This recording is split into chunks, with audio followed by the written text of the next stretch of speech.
feels like it's either gonna be really cheap or the most expensive thing you've ever seen in your life. Anyway, after that, my savings were really drained, so I spent the rest of the year rebuilding, regaining some building finances, I guess, whatever. Then there was a medical emergency later in the year, and that wiped my savings yet again, right when I had finally recouped my losses. So, I won't go into that, but then I spent the next year once again trying to save up money. So it feels like over the last year I've finally had enough spare cash to start buying the furniture I've been waiting to get. For instance, my bookcases, and I got a new media console, and I desperately needed new nightstands. So I think I told you guys this. Because, as I said before, I was using IKEA side tables as nightstands. They really are. They're just side tables. It's just 4 legs and a thin top. More of a coffee side table, because that's what they were originally for. So there was no storage, and they were very small, so they could barely hold a lamp and like one other thing. I really wanted proper nightstands with like a drawer, a little bit of storage at least. So I finally saved up and got them. Well, what happened was I got a sponsorship, and I decided to celebrate by getting nightstands. So I was like, okay, this is a bit of extra cash. A paid sponsorship, so I can put that towards nightstands. And I got them from West Elm. I feel like West Elm has a bad reputation. At least everything I've seen online is that they don't have a great reputation. So I was like a little nervous, but they had the nightstands that I most wanted, that like most fit my very specific requests and requirements. And it's from a solid wood collection of theirs, so I thought it's probably a little higher quality than their other stuff, like their upholstered stuff, which I heard wasn't as good. I went and visited a West Elm store and like looked at them, and they were really pretty solid construction. So when I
whole side of one of the nightstands was like completely split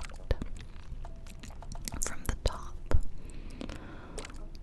Completely broken. Which they didn't know, of course. That's got nothing to do with the delivery people. But they were super apologetic. And I'm like, this literally isn't your fault. You didn't break it. You took it out and you saw that it was broken. So, in that event, I had to tell West there was a problem with my delivery, and then wait for them to call me, and it said 5 minutes, but one of the delivery people said it's like 20 to 30 minutes.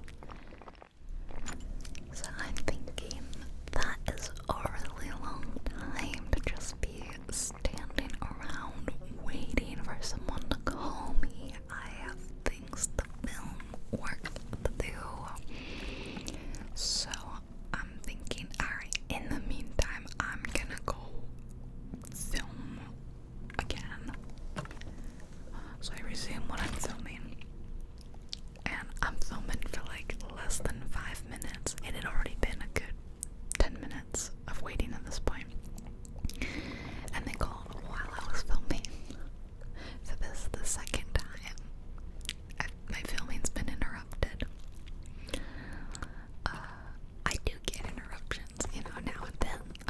Planes are a little too loud, a neighbor makes a noise, someone's yard is being cut, a dog barks, my dog barks, that happens, but this is like a lot of interruptions. Anyway,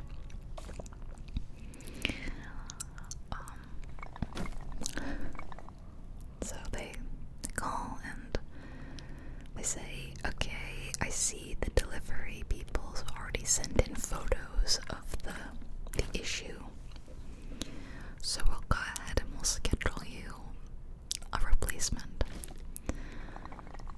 And then they said the estimate was like mid-November to early December.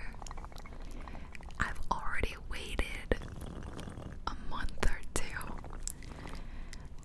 And now I'm left with one functioning nightstand, which is specifically bought to be a pair, and I'm not getting the replacement for another month. I just feel so frustrated. So I don't know, is this a West Elm problem? Should I have heeded the warnings? I mean, the customer service was good.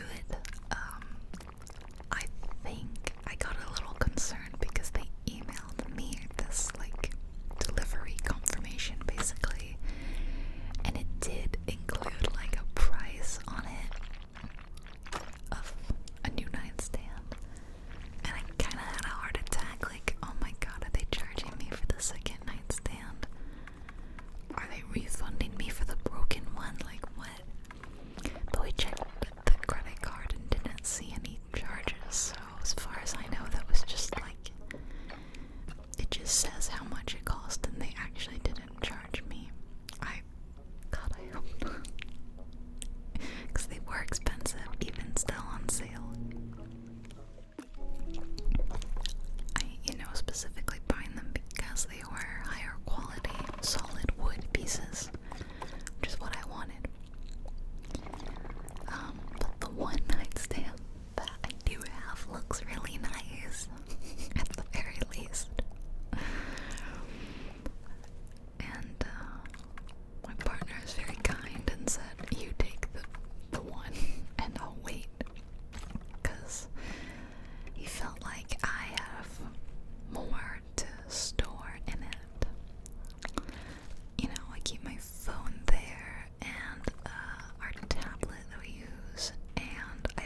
also recently, another big purchase, got a new TV. It's been another thing that's been on the to buy list for months, maybe even years. Our previous TV was not great. It was a great deal. Maybe it was a really good Black Friday deal or something, but you know, TVs have gotten to be decent prices now, so this was only $300 or so for this like 55-inch TV, which is like crazy. But it has not been a good TV, so this is a warning against the brand Vizio. Don't buy Vizio TVs. Because a couple of years ago, I think even before that, 3 or 4 years ago, and it's only like 6 years old, the backlight panel in the TV started to break down, and you see these like dark patches on the TV, and more sections of the panel started going out, so more and more the TV started getting really dark, and it became more and more noticeable. At first we could kind of ignore it, but it got to the point where half the TV was like 60% darker than the rest. So we just dealt with it for the last couple years. It's been particularly bad in the last year. But as I've said before, I couldn't get any sort of new TV because it was pretty much at the limit of what my media console could hold. I had like an IKEA media center, so it was kind of boxed in. It could only fit a TV up to like 60 inches. And we thought, well, we could get a bigger one now that we're in a house. But then we'd have to get rid of this media center, which didn't suit the house anyway. It's more of a small apartment kind of thing to me. Anyway, I sold that. And that's when I bought a new media or TV console thing. It's really nice. I really love it. And so it's just a flat TV stand, so I could fit a TV much bigger on it. So then it was a matter of waiting for sales. That's a common theme with me, is waiting for sales. And we're headed into like TV sale time of year, you know, with Black Friday and all that. So the research I've done indicates that like October is typically about the best price you can get it. Because the Black Friday sales will be pretty similar, and some Black Friday sales are not very good because they make a different kind of TV. I don't know, I'm not the biggest expert in this, but the TV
suits my style, and so now that I've got a little disposable cash, I'm like, let's get something I like.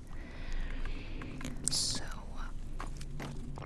transitioning into that has been a very slow process, but I'm trying to do it very responsibly when I have that spare cash, rather than spending what I don't have. So, yeah, I did go through a phase the last few months of buying a lot of books because I had bought a bookcase and I wanted to fill it up. Because I don't have a lot of physical books, or I didn't. Everything was digital. And the books I do have are very old. Like old copies of The Hunger Games and Percy Jackson. So yeah, it's very nice of you to hold me accountable. I do want to be a good role model, and I don't think it's a good role model to be recklessly spending money. Right? Being a cautious, frugal individual can be very beneficial to you long term. So, yes, I only get these purchases when I feel certain that I have plenty of money for emergencies, for the future. And that's how I hope you are as well. Yeah. So, don't worry, I'm being cautious and responsible. Yeah, probably no more purchases though. After the nightstands and the TV, probably gonna chill out for the rest of the year. Maybe not even new books. We'll see. Cause I think the only things I wanted, I pre-ordered. Like I pre-ordered the next Fourth Wing book. It's called like Onyx Flame or something. I don't love Fourth Wing, but I'm gonna read it. I'm gonna read the third one, so I might as well pre-order it. The pre-order prices are usually pretty cheap, so I did that. So I think I've pretty much already bought the books that I was gonna get.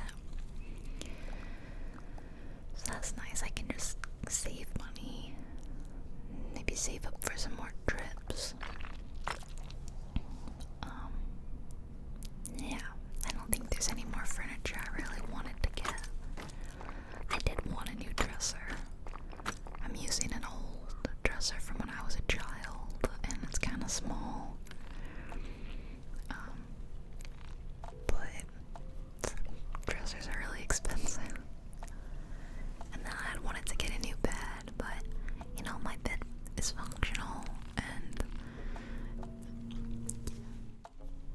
so I'm okay with it. I have been thinking once I like get the nightstands and all that, I'll be in a more of a position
symmetrical, which I really like in a build. I don't always want things to be neat and perfect, but I'm very proud of how it came out. I had no goal when I started this build. Absolutely none. And it took me a really long time to figure out how to rebuild this in a crumbly wall style, so I'm just gonna skip ahead, to be honest. I'm gonna cut out me struggling with this. So we were out there looking for my friend's keys for 2 hours. We were on grass most of the time, so we're looking in the grass, but then we're also looking, because it's a park, and like the other areas we walked around, like it has to be somewhere. 2 hours, nothing, not a single thing. We found people and we asked them, absolutely nothing. See, I forgot to put the archway back in there. We came to the conclusion that one of 2 things happened. Either someone stole them, or someone, a good Samaritan, or a well-meaning Samaritan, but not necessarily the smartest one, picked up the keys, didn't ask around if anyone lost the keys, and was gonna take them to like Lost and Found the next day, because we'd called and Lost and Found was already closed. So with that in mind, I drove my friend home and was like, oh my god, I hope that you find them. I'm so sorry this happened to you. He was so like annoyed, you know, just angry. Like he had to call out work the next day because he couldn't get home. What was maddening was like he has a digital like key thing, so like he could unlock his car from his phone, and he could even start his car from his phone, but he cannot change the gears to drive away. So how maddening is that? Your car's right there, you can get in it, you can turn the engine on, and then you have to leave it. So I was so sad for him. The next day he writes in the friend group chat, I got them. He went back and they were on the ground in the grass. They were like 7 of us looking for these keys in the grass for over an hour. Some friends had to leave eventually, so by the end it was just like 4 of us 2 hours later, but for a good portion of time there were 7 of us scouring the grass, but it was just so dark we couldn't see. A couple of my friends are like, someone put them back in the ground because there's no way we would have missed it. And I'm like, nah guys, we just didn't see the keys. We just didn't see them. Like, it was pitch black. There were very few lamps. We just missed them. Because the irritating thing is they were right next to the path, the concrete path. So it was like in a very easily spottable area. Which is why they think someone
so easily.